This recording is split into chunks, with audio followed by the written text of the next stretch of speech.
स्वागत है आप सभी का। उम्मीद है कि आप सब अच्छे होंगे, मैं भी अच्छा हूं। दोस्तों, जब आप नया बिजनेस स्टार्ट करते हैं तो सबसे पहले आपको कौन कौन सी बातों का ख्याल रखना पड़ता है। सबसे पहले तो यही है कि आपको चाय की बेसिक जानकारी हासिल करनी होती है कि किसे ग्रेड कहते हैं, चाय की टेस्टिंग कैसी होती है, चाय सबसे अच्छी क्वालिटी की कहाँ की होती है, कौन से रीजन की होती है, द्वार्स की होती है, दार्जिलिंग की होती है, आसाम की होती है, साउथ की होती है, नीलगिरी कहाँ की। सबसे ये छोटी छोटी बातें आपको बिजनेस में आने के पहले याद रखना बहुत ज़्यादा ज़रूरी होता है। इसके बाद जो चीज़ आपकी आगे बढ़ती है तो जिसके तरफ आमतौर पर लोग ध्यान देते नहीं हैं, मतलब मार्केटिंग एंड सेल्स, यह एक बहुत बड़ा सब्जेक्ट है। इसके बिना आपका चाय व्यापार में कामयाबी का, सफलता का जो रास्ता है वो थोड़ा सा मुश्किल रहता है। तो आपको सबसे ज़्यादा जो फोकस बेसिक जानकारी के बाद सबसे ज़्यादा अगर किसी बात पर फोकस करना चाहिए तो वो है मार्केटिंग एंड सेल्स। आप किस प्रकार से अपने प्रोडक्ट को मार्केट में लाने वाले हैं, किस प्रकार से एक कंज्यूमर के पास आप अपना प्रोडक्ट लेकर जाएंगे और उसको कैसे समझाएंगे इस बारे में कि आपकी चाय कैसी है।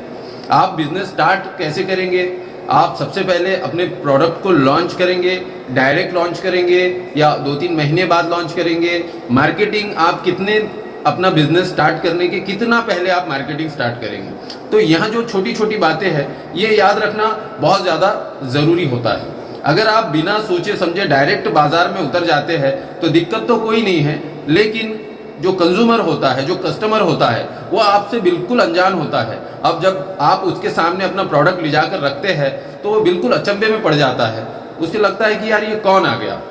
मतलब क्या होता है कि बहुत से लोग, देखिए शहर में बहुत सारे डॉक्टर्स होते हैं, लेकिन लोग अक्सर जो नामचीन डॉक्टर्स है उनकी तलाश करते हैं। इसके पीछे क्या राज है। वकील बहुत होते हैं लेकिन लोग हमेशा नामचीन, हालांकि ऐसा नहीं है कि दूसरे डॉक्टर में कोई, जो डिग्री उनके पास है वही डिग्री उनके पास है, लेकिन क्या होता है, कोई अपने एक्सपीरियंस की वजह से पहचाना जाता है, कोई अपनी कला की वजह से पहचाना जाता है और कोई अपने मिजाज की वजह से। मतलब समझ रहे हैं आप, कुछ ना कुछ मार्केटिंग की एक खूबी होती है उस व्यक्ति के अंदर जो कस्टमर को, कंज्यूमर को, पेशेंट्स को अपनी तरफ, क्लाइंट को खींच कर लेकर आती है।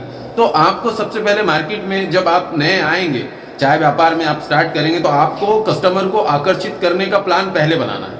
अगर आप इस प्लान पे पहले काम करेंगे तो डेफिनेटली सफलता आपको मिलने वाली है। लेकिन अगर इस बात को अगर आप इग्नोर करते हैं और आपका ध्यान सिर्फ इस तरफ जाता है कि बस एक मोटी सी इन्वेस्टमेंट लेके हमको मार्केट में उतरना है और बस पैसे लगाना है, कहीं से माल परचेस करना है, मशीनरी परचेस करना है और बस मार्केट में कूद पड़ना है, तो इसमें एक बड़ा हिस्सा जो डिसीजन है वो गलत साबित हुआ है।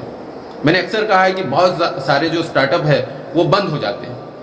उसके पीछे के अगर आप कारण तलाशेंगे तो कारण आपको यही मिलेगा कि उन लोगों ने इस बात पे कभी फोकस ही नहीं किया कि किस प्रकार से मार्केटिंग करना है, कैसे सेल करना है, मार्केट में कंज्यूमर को प्रोडक्ट के पहले अपनी आइडेंटिटी कैसी कराना है।